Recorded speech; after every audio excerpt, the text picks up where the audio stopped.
The Dong Nay River in the east of southern Vietnam begins from the south of the Trong Son mountain range.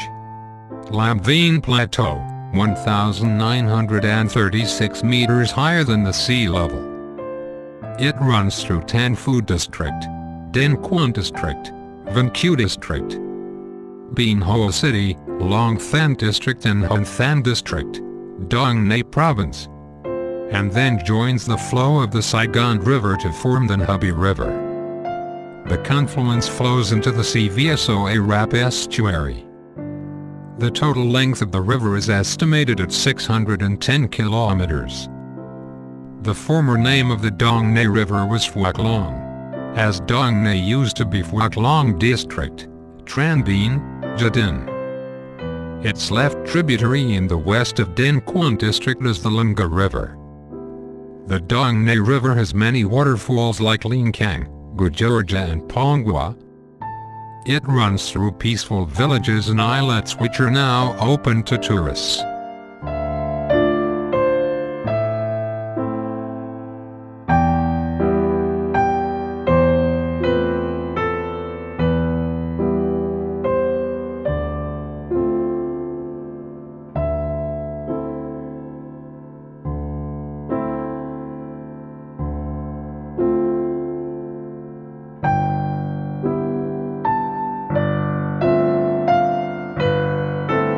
The Dong Nay River splits into tributaries in Bien Hoa to surround a bell-shaped land. It is Pho Island Heap Hoa Commune, southeast of Bien Hoa City, with an area of over 694 ha.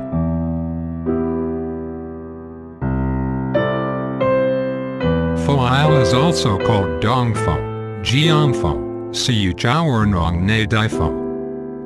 As recorded, Commander Tran Thuong Xuyen led a group of refugees to Vietnam in 1679, and was allowed by the Nguyen Lord to settle in Dong Pho, today Pho Isle. He joined locals in building a big trading port here. Roads were expanded and markets were constructed to welcome foreign merchants.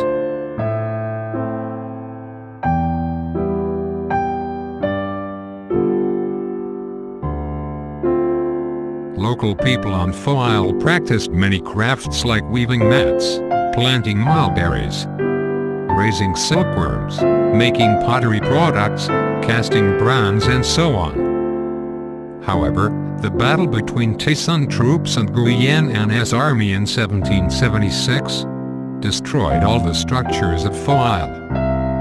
No traces can be found today. The glorious days of Pho Isle, the most grow trading port in the south, remained in the past only. Since the Liberation Day, the people on Pho Isle have turned it into the biggest rice farming area of Bien Hoa and formed a lot of beliefs.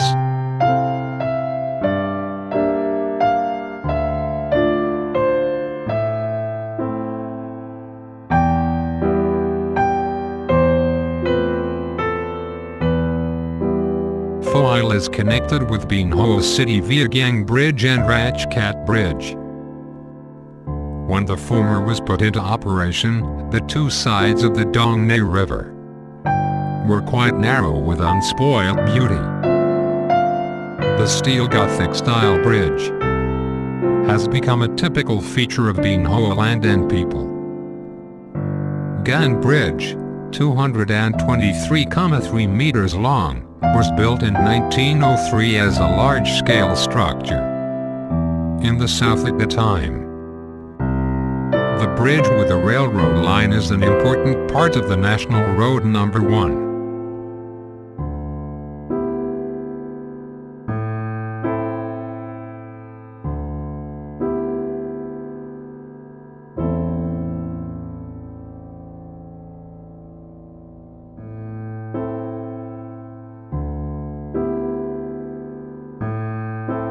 It connects the railway from Saigon to Nha Trang, and facilitates local trade with their partners in Saigon and Bien Hoa.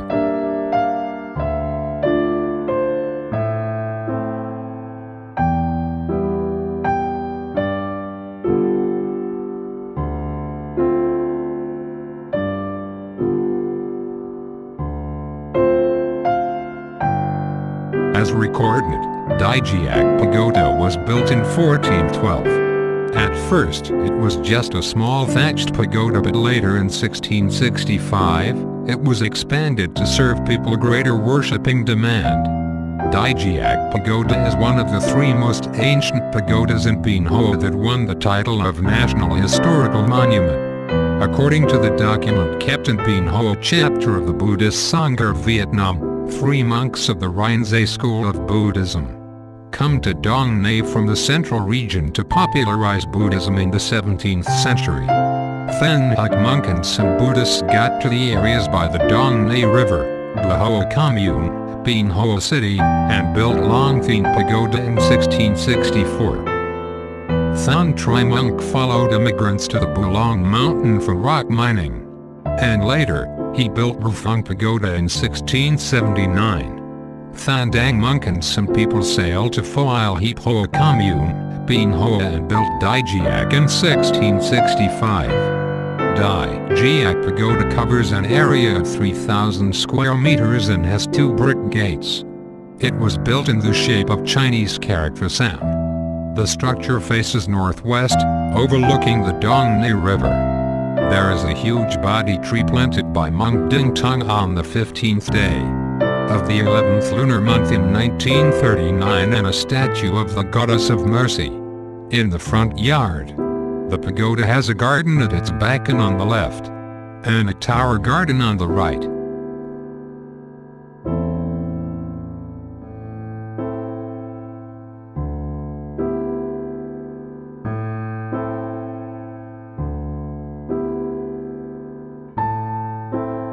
The main hall is actually a 3-compartment worshipping house. In the middle compartment, we can see a wooden statue of Amitabha, a statue of Gautama Buddha, and a statue of Maitreya. A range of 49 oil lamps and 49 elaborately carved statues of medicine Buddhas is placed next to the door. The left compartment is where Bodhidharma is worshipped, and the right one is for Gunyu. The 2 altars for 5 yamas and 2 judges are placed on the 2 sides of the compartment.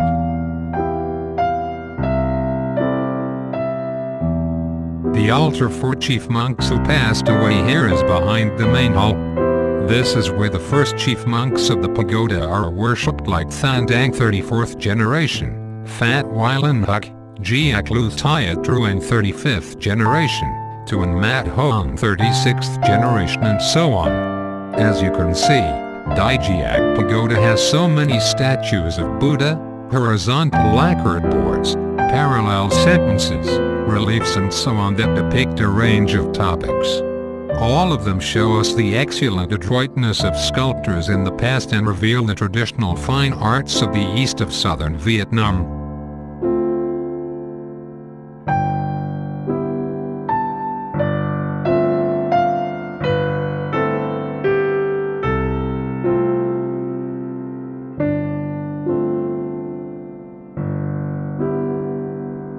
The temple is said to be built in 1700 after Nguyen Hue Can death.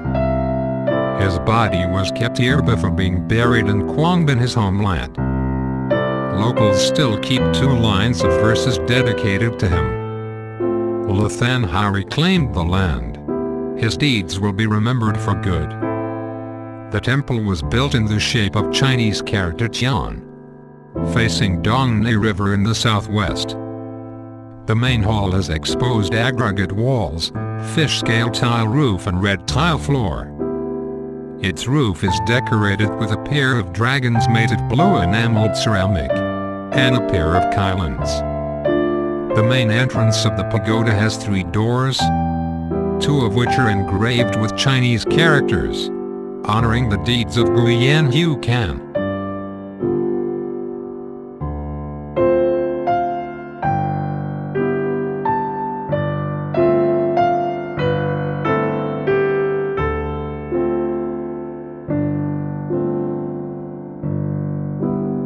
The inner hall has 3 rows of big pillars, with a lot of parallel sentences. The horizontal lacquered boards are all engraved with big Chinese characters. the color of parallel sentences is intact despite the test of time. Patterns on traditional topics with glitter letters can be found right below the horizontal lacquered boards. The middle compartment of the main hall is where people worship the deity and his subordinates.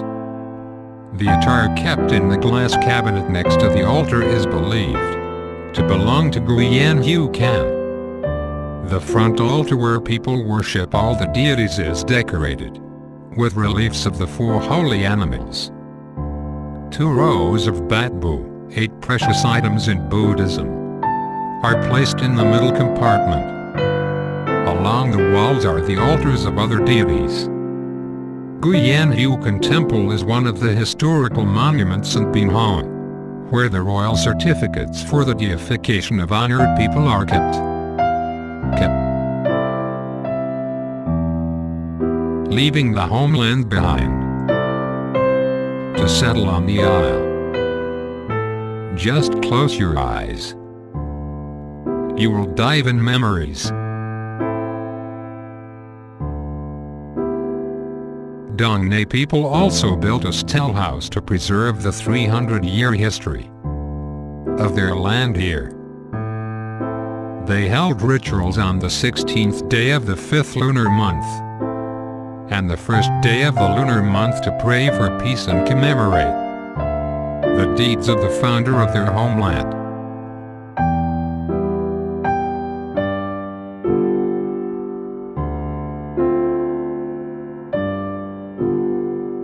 Setting in this land, those people from former Tranbian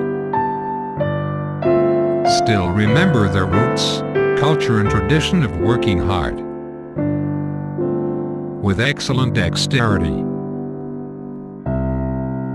They stay open-minded to learn the quintessence of other cultures and communities in Dong Nay Jadin to create their own identity.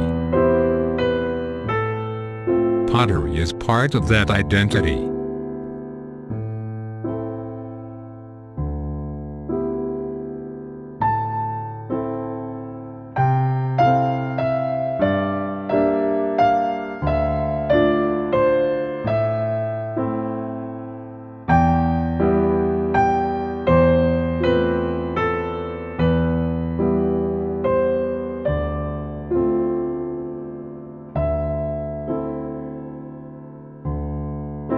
The first kiln in Tan Van was built in 1878. Later on, people started the craft of making jars for locals of the Kulong River Delta. Dong Nay and Songbi have become home to natives of different places. Each pottery workshop carries the feature of its owner's homeland. Some are specialized in making bowls, dishes, cups, teapots, etc. Some others make jars of all sizes and some make flower pots only. However, household pottery is the most popular. Pottery products of Tan Van do not follow any traditional criteria for sizes or shapes. Locals use soft and light clay to make nice products that can satisfy any customer. Most pottery makers in Tan Van have worked on clay for their entire life. Their skillful hands turn simple clay into round and durable jars.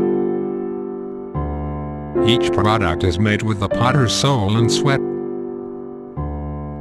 As for the potter, he can smell the clay every day and breathe life into it.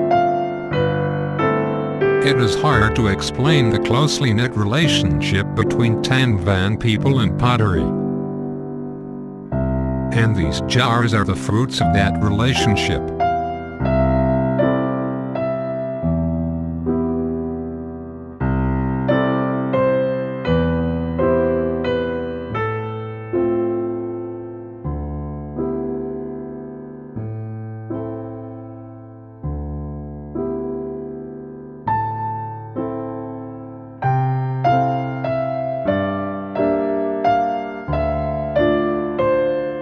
Honestly, All visitors to a pottery village want to make a product on their own.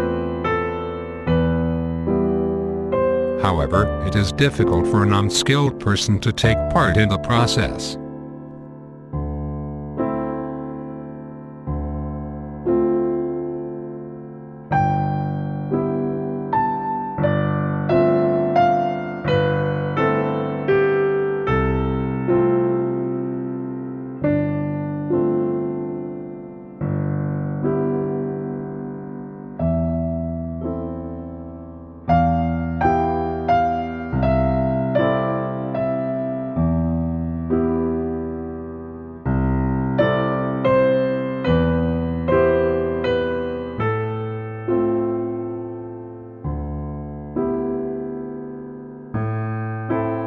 People place their jars in the shade to dry them gradually. When the jars become hard enough, they will be put into the kiln.